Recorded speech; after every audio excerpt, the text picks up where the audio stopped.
Hey everyone! Today we're diving into a moment that felt like a sprinting heartbreak and a case study in how one split second can flip a sport's entire story. We're not just rehashing the scoreline or the headlines. We're unpacking what Henry Pollock's Six Nations moment really reveals about pressure, momentum, and the messy beauty of sport. What happened, in my view, isn't just a misplay. It's a lens on why young players can look brilliant one minute and human the next. Pollock came on as England fought to turn a chaotic campaign into something salvageable. He gave England energy, drew eyes, and yes, teased out the drama that the Stade de France feeds on. Then, with a few swift actions, an audacious offload, a loosened grip on a critical moment, and a decision to celebrate rather than secure, the chapter swung in an instant from triumph to turmoil. The takeaway isn't just about a single error. It's about the relentless scrutiny on players who carry a nation's hopes when the clock is tipping past 80 minutes. What makes this really interesting is how crowds react to clutch moments differently depending on perceptions of maturity and potential. Pollock isn't just a player who made a mistake. He's a symbol of expectation, especially for a young prodigy under a high-powered microscope. From my perspective, the crux isn't the offload per se, but the narrative that follows. How fans and pundits reinterpret the same action as either reckless bravado or naive overconfidence. And that distinction matters because it shapes how future chances get perceived. If you take a step back and think about it, a lot of the brain fart chatter says more about our appetite for drama than it does about Pollock's actual capability to learn under fire. Let me unpack the key ideas and add some broader context. Idea 1. The moment wasn't just one play. It was a test of composure under grinding glory pressure. Commentary. Pollock's offload gamble came in a high-stakes frame, the game in the balance, the crowd roaring. In that exact setup, decision-making under fatigue and emotion becomes almost as important as technique. Personally, I think this is where talent meets temperament. A player can be technically gifted, but if the brain tenses up when the cameras are on, even brilliant instincts can misfire. What's fascinating is how different players handle the same pressure. Some shrink, some ignite. This moment is a microcosm of that broader truth. Interpretation. The sport rewards not only skill but the nerve to stay curious and aggressive at the edge of risk. The offload, while it failed, signaled Pollock's style. Dynamic, impulsive, willing to gamble to create the unexpected. If you're building a team culture, you want players who push the envelope, but you also need roles and signals so that the envelope doesn't collapse the moment. Why it matters. It reveals how coaching and leadership must balance trust and talent with processes that protect the game's rhythm near the finish. It also explains why managers sometimes protect young players by naming protective roles or rotating players to keep pressure manageable. What people misunderstand. There's a false dichotomy between caution and aggression. The real balance is controlled aggression, knowing when the risk is a pathway to opportunity and when it's a dagger to the team. Bigger trend connection. This mirrors a wider shift in elite sport toward high-stakes playmaking, where data and analytics applaud bold decisions, yet human nerves still decide finals. It's the same tension seen in late-game decisions across football, basketball, and rugby league. Idea 2. Public narratives can overwrite the nuance of a player's development arc. Commentary. Pollock's celebrations, his demeanor, even the way he interacts with opposing fans. All of this becomes a narrative garnish that can overwhelm the basics of growth. I think what's most compelling is how observers retroactively label a moment as a sign of inexperience, sometimes ignoring the body of work that shows growth, grit, and improvement under pressure. From my vantage point, a single moment isn't a verdict on a career. It's a data point in a long curve. Interpretation, media, fans, and pundits often want a clean story. Moment of genius meets moment of failure, end of tale. But players develop through messy, iterative experiences. The real question is how teams frame those experiences for the player, whether through mentoring, restorative feedback, or deliberate exposure to clutch scenarios so future outcomes tilt toward composure. Why it matters. Brands, sponsorships, and fan bases crave charismatic narratives that can accelerate recognition but also amplify blame when a moment goes wrong. Handling this is part of a modern player's career stewardship. What people misunderstand, that a tough moment equals a doomed trajectory. In truth, resilience is often forged in the same furnace as a misstep, and the next game can rewrite the chapter entirely. Bigger trend connection. The rise of moment-based reputation in sports media feeds into a culture that worships quick takes.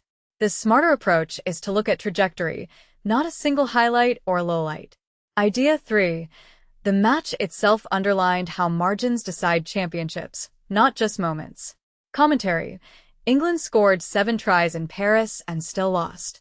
That line is a brutal reminder that in rugby and many team sports, the scoreboard is a cruel arbiter of entertainment. In this sense, Pollock's late-game decision feels amplified because the result was so close. It's not just about one error, it's about a mosaic of near misses that define a season's arc. Interpretation. When teams perform at peak, the small errors from a single player can become the difference between glory and disappointment. This elevates the importance of team-wide discipline, situational awareness, and return to structure in the dying minutes. It's a call to coaches to design finish-game rituals that minimize panic and maximize disciplined opportunism. Why it matters. It shows why a great performance can still end in heartbreak and how that heartbreak becomes fuel for the next campaign. It also frames the struggles of a rising star as part of a larger team process rather than a lone individual's failings. What people misunderstand, that a high-stakes moment always exposes raw talent perfectly. Often, it reveals how teams support or fail their players in practice, media, and locker room culture. Bigger trend connection. The Six Nations and similar tournaments spotlight how thin the line is between hero and scapegoat. It's a broader pattern of public memory that shapes careers and national rugby narratives for years. Idea 4. The reaction ecosystem around a moment matters nearly as much as the moment itself. Commentary. Immediate social and broadcast analysis. RD studio pundits, press outlets, and fan quick takes have a collective memory about Pollock that can outlive the game's actual physics. I find it telling how panels labeled him inexperienced, while others argued for his potential. This ecosystem creates a feedback loop. The more confident you appear in those late seconds, the more either praise or blame lands. Interpretation. For players, navigating this ecosystem means cultivating a strong personal narrative and a support system that helps translate a mistake into learning rather than martyrdom. For fans, it's a reminder to reserve judgment until a clearer body of evidence emerges over multiple games. Why it matters. The way we talk about a moment can shape a player's sense of belonging and confidence. A supportive culture can accelerate maturation. A punitive one can stall it. What people misunderstand, that the media's verdict is the final word. Often, it's a temporary chorus. One season's fracture can become the next season's turning point with the right mindset and coaching. Bigger trend connection. This is part of a larger shift toward mental performance in sport, where resilience, narrative management, and media literacy become valuable skills for athletes as much as physical training. Idea 5. The immediate reactions reveal our own appetite for certainty in uncertain moments. Commentary. The public wants clean stories. A mistake equates to a downfall. A bold play equates to destiny. In reality, sports are a web of cause and effect that rarely offers neat endings. Personally, I think the real drama is in watching how players improvise under pressure when the script is still being written mid-game. Interpretation. The more we demand binary outcomes, the less we honor the improvisational nature of high-level sport. Pollock's case is a reminder that uncertainty is inherent, and the best athletes learn to lean into it rather than retreat from it. Why it matters. It reframes success, not as flawless execution, but as the capacity to recover, adapt, and contribute to the team plan even after a misstep. What people misunderstand, that clumsy moments define a player's career. They don't. Consistent improvement over time does, and one moment can be a catalyst for growth if managed well. Bigger trend connection. The audience's desire for dramatic, digestible narratives fuels a culture of quick judgments. Recognizing that bias helps fans engage more thoughtfully and athletes grow with less corrosive pressure. Deeper insight. This incident embodies a larger trend in professional sport. the collision of raw talent, media spectacle, and psychology under the bright lights. The best teams systematize exposure to clutch situations, teach players how to regain composure, and build rituals that protect the game's rhythm in the final minutes.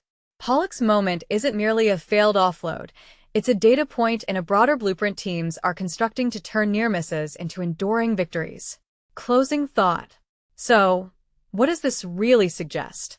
That the narrative around a single moment can overshadow the long arc of growth and potential. The mark of a great player isn't a flawless ending to a game, but a resilient trajectory that absorbs critique, learns, and comes back with more calculated courage. If you're a rugby fan or any sport fan, pay attention not just to the scoreboard, but to how players respond to the heat, because that's where champions are forged. What corners of this moment do you think will influence Pollock's development most? Do you believe this analysis of composure and narrative management changes how you view young players in high-pressure games? Drop your thoughts below, and let's dissect this together.